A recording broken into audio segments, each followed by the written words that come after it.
यो चाहिँ गान्द्रुक भिलेज यहाँ लभली हिलबाट देखिएको हजुर हजुर ए टेन्ट हो के गान्द्रुक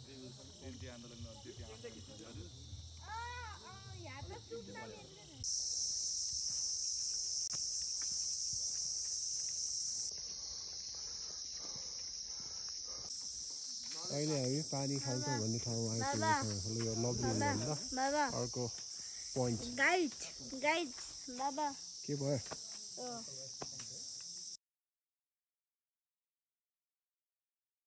यो दुध पर्क अहिले कति बज्यो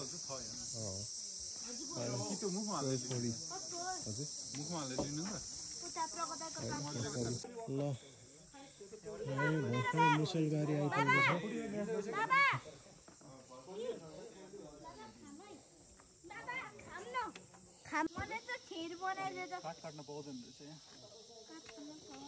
ल अनि भर्खर हामी फरेस्ट क्याम्पमा आइपुगेको छौँ है this is forest camp by by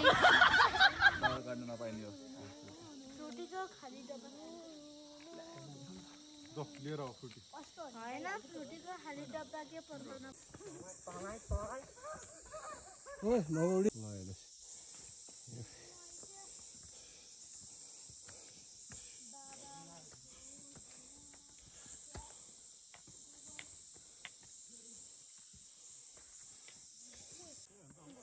यही हो रेस्ट क्याम्प आइपुगेको छौँ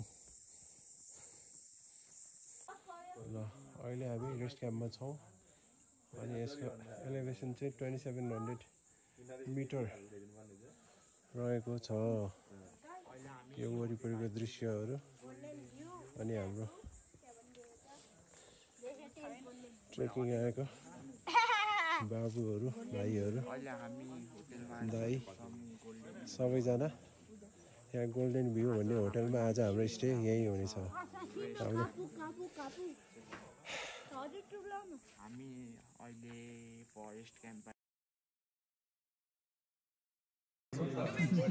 वर्षमा 90 100 पुग्छ दाल भात पावर पुग्छ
र विशेष गरी यो फरेस्ट क्याम्प पछि अलि बढी उकालो रहेछ यो कुरा चाहिँ सबैलाई जानकारीको लागि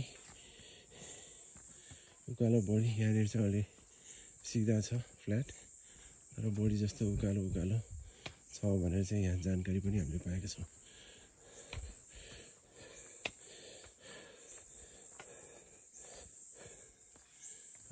यहाँबाट फेरि उकालो सुरु भयो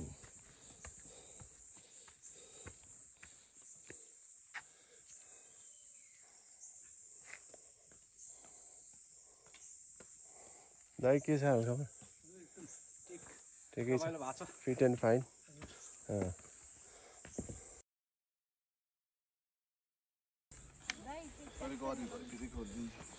Guys, कस्तो हुँदैछ? Good. Easy. Good. You feel good? Yeah. ल भन तिम्रो एक्सपिरियन्स कस्तो छ? राम्रो छ राम्रो छ? रमाइलो भइरहेछ रमाइलो छ अरे यो पुन्टुले कति बाजे के हुँदैछ? भन्ने भयो त यार कुन चाहिँ मुभी अरे धुप भनेर पुरानो फर्क कस्तो रहेछ?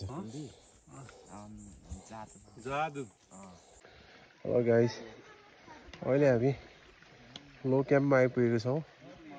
यो रेस्ट क्याम्पबाट 1.5 घन्टाको दुरीमा रहेछ र फरेस्ट क्याम्पबाट आउनु पऱ्यो भने तपाईँलाई 2 घन्टा लाग्छ। ल यहाँबाट beautiful views and lots of hotels and restaurants.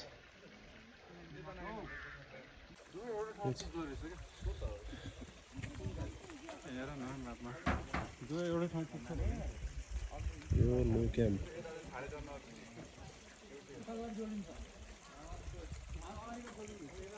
ल हिँड ल। अब हाम्रो लो क्याम्पबाट फेरि यात्रा अब बादल डाँडातिर। अहिले बिहानको 9:30 बजेको छ। हामी हिँडेको रेस्ट क्याम्पबाट 1.5 घन्टामा चाहिँ लो क्याम्प आइपुगेको छौँ। बादल डाँडातर्फ लाग्दैछौँ। एकदमै हाम्रो वक चाहिँ एकदमै स्लो एन्ड स्टेडी है, खासै छिटो हिँडेको छैन। यस फरेस्ट क्याम्पबाट 2 घन्टामा यो ठाउँमा आइपुग्दो रहेछ। 2 घन्टामा आइपुग्दो रहेछ। ल के छ दाइ? एकदम ठिक। ल खच्चडहरू पनि सामानहरू लिएर आउँदैछ। यो लो क्याम्पमा आइपुगेको छ। ल खच्चड ल यो चाहिँ लो क्याम्पबाट देखिएको दृश्य। यो हिमाल चाहिँ एकदमै नजिक देखिएको छ। हामी चाहिँ एकदम एक्साइटेड छौँ। अझै हाई क्याम्पबाट अझै नजिक देखिनेछ यो हिमाल चाहिँ। This is fantastic. एकदम आज दिन पनि एकदम खुलेको छ। This is really beautiful. ल यो चाहिँ लो क्याम्पको दृश्य। कता घुम्यौ? टाढो हिँड्यो उतारै बाटो गयो।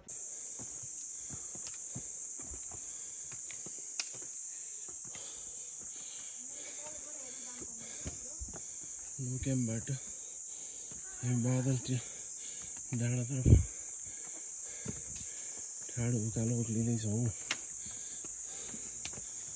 अहिले बिहानको करिब 9 बजेको छ। अब हेरौँ 45 मिनट्समा हामी बादल डाँडा पुग्छौँ अनि त्यहाँ लन्च गर्छौँ। कुनाल भन्थ्यो कि हामी खाना खान्छ। के छ हजुरको मेहनत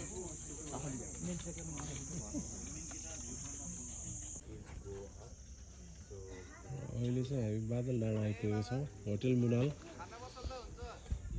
माथि देखिरहेको छ। यहाँबाट हिमालको दृश्य र माथिबाट चाहिँ मान्छेहरू माथि हाई क्याम्पबाट आएको देखिरहेको छ। ल यहाँबाट आजको दृश्य एकदम राम्रो देखिएको छ, हिमालको दृश्यहरू।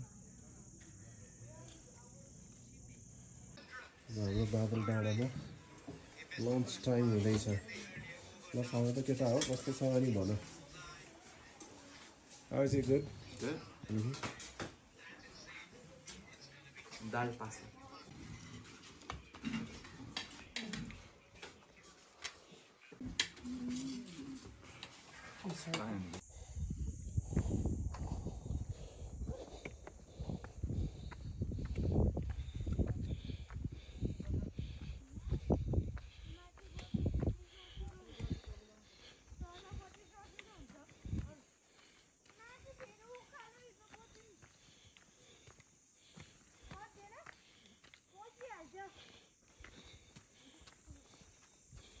High camp. यहाँ चाहिँ चौरीहरू देखिरहेको छ। यो हाई क्याम्पदेखि यो बादल डाँडा पछिको यात्रा भने यो बादल यो हुस्सुले घेरिएको छ र हाम्रो साथीहरू हामीलाई छोडेर अगाडि गइसकेका छन्। बादल डाँडापछि हाम्रो अब मुख्य गन्तव्य हाई क्याम्पतर्फ अगाडि बढ्दैछौँ। मेरो छोरो चङ्खे, दाई, शिव दाई र म हामी हिँड्दैछौँ। अब 1 देखि 1.5 घन्टामा हामी हाई क्याम्प पुग्छौँ र आजको यात्रा टुङ्गिनेछ। ल बादल डाँडाबाट करिब 1.5 घन्टामा हामी चाहिँ स्लो वक गर्दाखेरि नि हाई क्याम्प आइपुग्दो रहेछ बादल डाँडापछि। अनि हामी हाम्रो होटेल टाइगर टपमा आइपुगेका छौँ र आजको मौसम यही हुनेछ। ल फाइनल्ली गयो यहाँ अनि सबै कुहिरोले ढाकिसकेको छ, केही देखिएको छैन।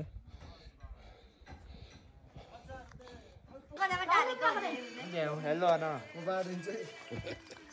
जुवाटेहरू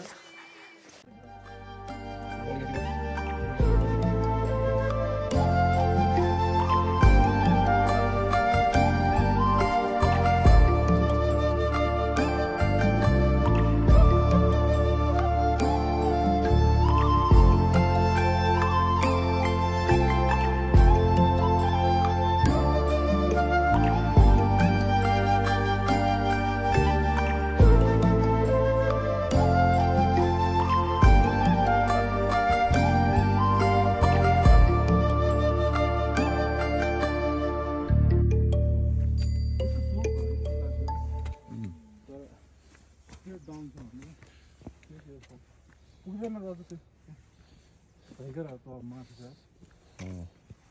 भयङ्कर माथि त्यो अघि तडाइ जस्तो चढ्नुपर्छ त्यो मजा नि मत झर्दैन कहाँ तल झर्नु छ अझ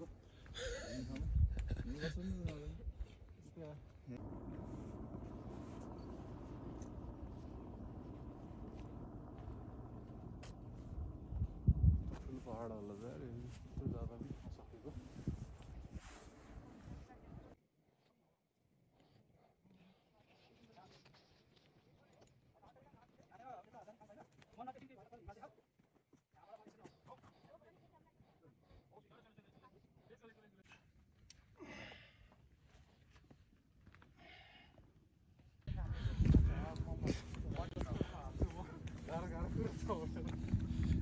भ्लग बनाउनेले बाटोको बाटोको चाहिँ नदेखाउने भन्ने गाह्रो 3 दिनको ट्रेक गरायो भने त यो त सजिलो हो नि।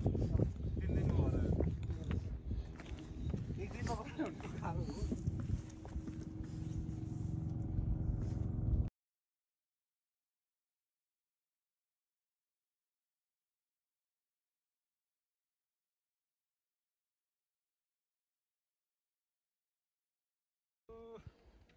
आइयो माथिबाट कस्तो भइरहेछ दाइ? अब हिँड्न सक्नेले त ठिकै हो, एकदम रमाइलो। तर मलाई रमाइलो लागिरहेछ। ओके, झर्दाखेरि अलिकति गाह्रो भयो, केही छैन, एकदम ह्याप्पी। आजको मौसम पनि एकदम क्लियर छ, त्यसैले गर्दाखेरिमा